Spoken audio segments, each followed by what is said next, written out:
Hello, I thought I'd do a video show you a couple of books that I've done recently. Whenever I get a couple of days off, I always gravitate towards making new books because I just love books. I like to make journals and I like to make book art and I like to journal. So I'm going to share 4 with you that I've done recently. This one is a simple journal. Inside is Italian papers and they are all hand torn. So I love the way the edge looks on hand torn. Inside it is stitched, and I did the stitching using a brand new book press and book stitcher, which I don't have a better word for these, that was made for me by my friend, which I can show you in a different video. And if you're interested in buying book presses and sewing equipment made out of wood, handmade, let me know and I'll hook you up. So this one just has a few Pleamer flowers on it and some satin ribbon, and then this paper, which is like a beautiful kind of a very textured mulberry white paper, and it's on top of a tan book cloth. And so I love the way that looks. It's very, very elegant and easy to write in. It opens almost completely flat. So that's one. The second one is this little one. Now you'll notice it has a band on it, and I'm where you can get these bands. You can buy them of various sizes, and I actually have ordered quite a few. She has an Etsy store, but if you Google cleverhands.net, that's where you can get these from, cleverhands.net. I love them. She uses different cloths and she creates this kind of a rubber band type of thing that you can keep your pens with your books. And this is great for me. It enables me to quickly journal. I don't have to go look for a pen. And it keeps me from losing the pens. So at work I keep them in this thing and I don't leave them around and forget them. I actually collect pens, so it's really important to me that I don't lose my pens. They're expensive. So I'm going to take the band off, and you'll see that on this one, I think that's a little loose. It's been covered with stitched mulberry paper as well, but this is actually paper. It's just a kind of a canvasy paper, and I like that because in the edges it kind of wears off, which I really like the effect on over time, as it gets that really distressed look from usage as opposed to creating this distressed look. When you open it, it has lined paper inside, and the lined paper in this case is perfect bound.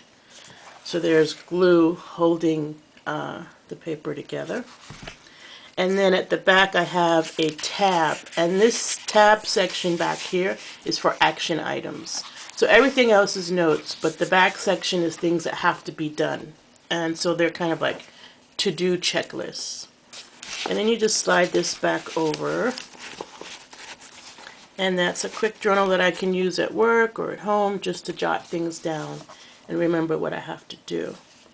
Now the next 2 are kind of personal, but I want to share them with you anyway. This one, you've kind of seen this paper before. This is Stamping Up Autumn Spice from about a year ago. And a Coptic bind it, but you can tell it doesn't close. Now it doesn't close on purpose because the message or the theme of this book is that my life is an open book. So this is an A to Z book, and so using these transparencies, I actually put a letter for the whole alphabet in the book, and then I actually journal about what that letter stands for. Now, of course, A is for Audrie, but I added an image here of an old comic book. This was Little Audrie. Some of you might remember Little Audrie. And then, of course, Audrey Hepburn, because I was named after her. And then it says A is for Audrie, and then I journal about that letter a little bit. Now, some journals are 1 page, some are 2, some are 4. Depends on what the letter might mean to me. So I don't want to share a lot of this with you, but let me share a couple. How about this one? U is for unabridged. The definition of unabridged is being the most complete of its class, not based on one larger, not shortened by omissions. I refer to myself as unabridged because I believe in thoroughness in all that I do and say. I like to expose details and options that many people don't care about. To me, the details are precious and they reveal the secrets and useful lessons that should not be ignored. Unabridged. And then maybe S, this is a short one. S is for Samaritan. The reason I'll never be wealthy for long is because I have a Samaritan syndrome. I really want to help every lost soul out there. In a way, I believe that I was put on this earth as a good neighbor. And I quote the scripture in Luke chapter 10, where Jesus talks about the Samaritan. And then I think it has a short page here. This has proven to be both a curse and a blessing. There are many people that I have helped in my lifetime, at least 100 directly and many more indirectly. However, this gets rather depressing when I inverse the question to read, how many people have helped me? This could be my own fault, since I convey an independent and self-sufficient demeanor. After all, how many of us would check in on Superman if he'd been quiet for a while? So, I mean, that might be silly to you, but it's very close to me, the whole idea of being a good Samaritan and a good neighbor. And then sometimes it's a place, like Q is for Quebec, which is the first city where I started learning French. So each, section, sometimes there's pictures, or when I talk about pictures, I try to favor the black and whites, because I like pencil sketches, and I think pencil sketches are good for this book. So I love that book so much. It was a gift that I made something smaller, similar to it. And this little book is called Charming. Charming, as a book, is the A to Z, the same A to Z, but in charms. So it's an accordion book, so it opens this way.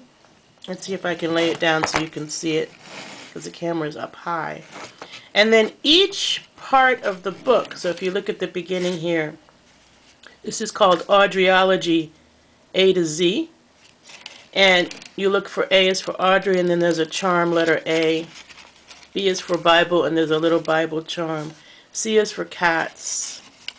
D is for design, is a little camera. So each page of the book has a charm.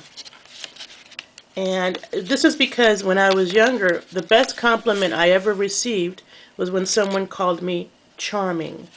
And occasionally I'll still get that compliment. And so I love it so much, I wanted to create a book that represented that idea of being charming. So I hope you enjoyed my little books. I enjoyed them. Charming can stand up and display this way, which you can't see it really well, but it looks really nice when you're looking at it, from the side. And both sides have charms. So have a happy holiday. I hope you're enjoying your craft time too. Bye-bye.